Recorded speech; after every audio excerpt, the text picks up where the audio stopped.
Good morning. Good morning.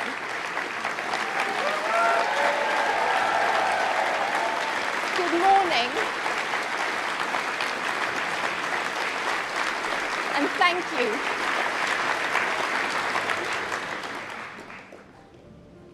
Okay.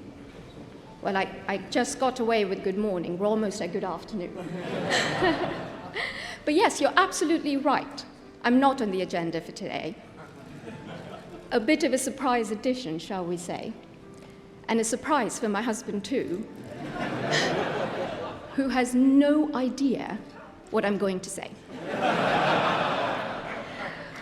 When I told our lovely girls, Krishna and Anushka, about being here today, they were also quite surprised.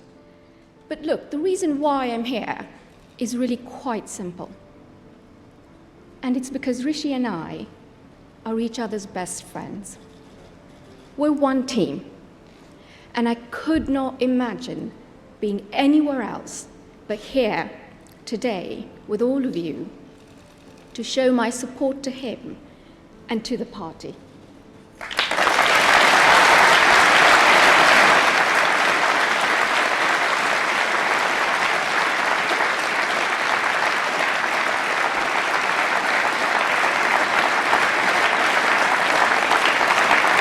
Now, as you'd expect, there's been a lot about Rishi in the media, about who he is, what he likes, what he doesn't like, what motivates him, and so forth.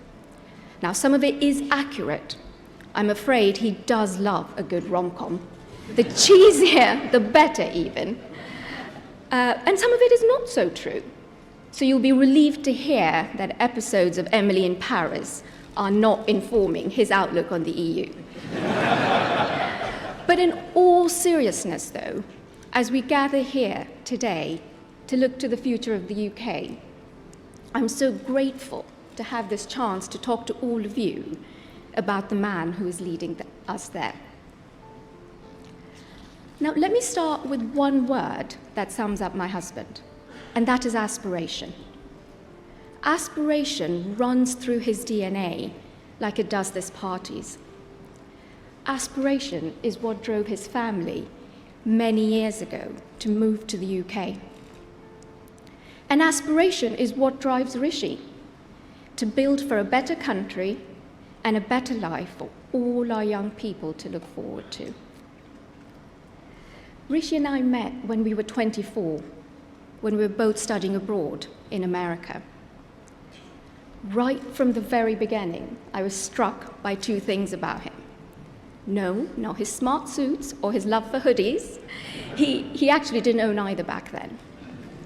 But two much more important things. His deep love for his home, the United Kingdom, and his sincere desire to ensure as many people as possible have a chance to have the opportunities he was lucky enough to have had. It completely energized him. At the time, I wondered if this passion was just youthful optimism. Today, I'm not sure youthful optimism is a term you can still use about a man in his 40s. But Rishi's energy and passion for the future of this country are as strong as ever. That is why he has been a lifelong conservative. That is why he entered politics almost a decade ago. And that is why it is the greatest honor imaginable for him to be Prime Minister, leading the country and the party he loves.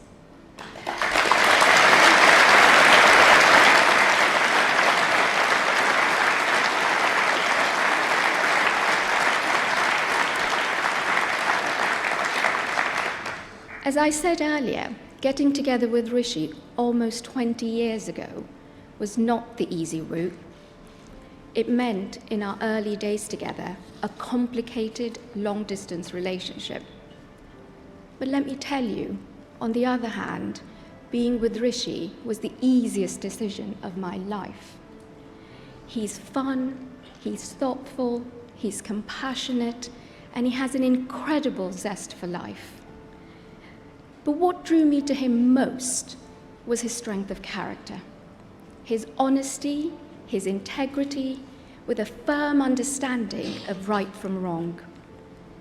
It's what I'm still drawn to even today, after 14 years of being married. As you may know, Rishi is the son of a GP and a pharmacist. His parents moved to the UK from East Africa with very little, but they built here a life for themselves and for their children. For Rishi's dad, being involved in his patients' lives beyond the doctor's surgery was a big part of how he saw his role. Rishi's mum trained as a pharmacist, and years later, after saving enough to open her own shop, she too went above and beyond the call of duty to build deep-rooted relationships with her customers. It meant Rishi and his younger brother and sister grew up in a household entrenched in their community in Southampton, and they were wholly devoted to it.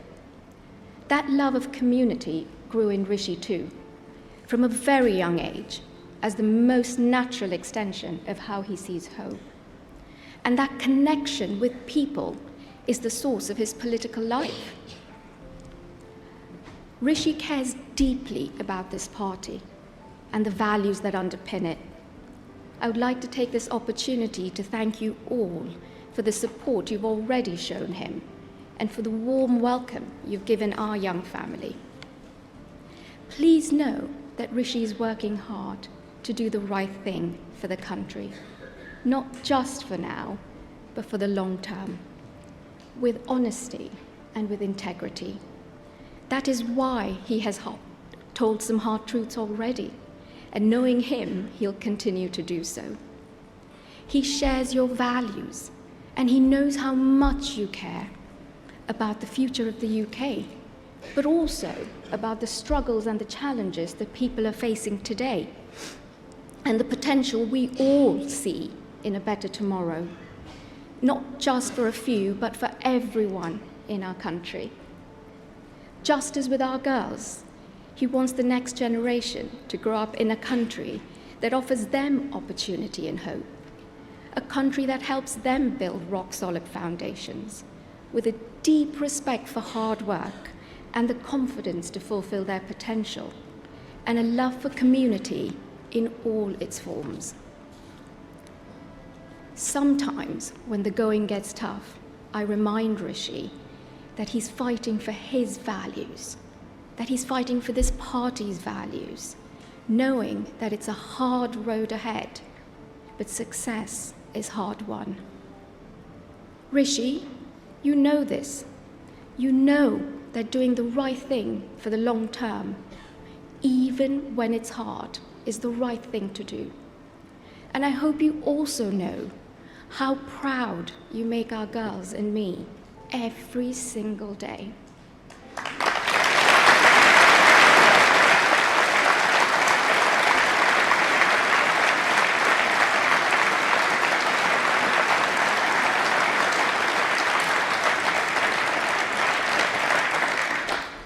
Conference, thank you for letting me gate crash to tell you a little bit more about the Rishi that I know and the Rishi that I hope most people will come to understand.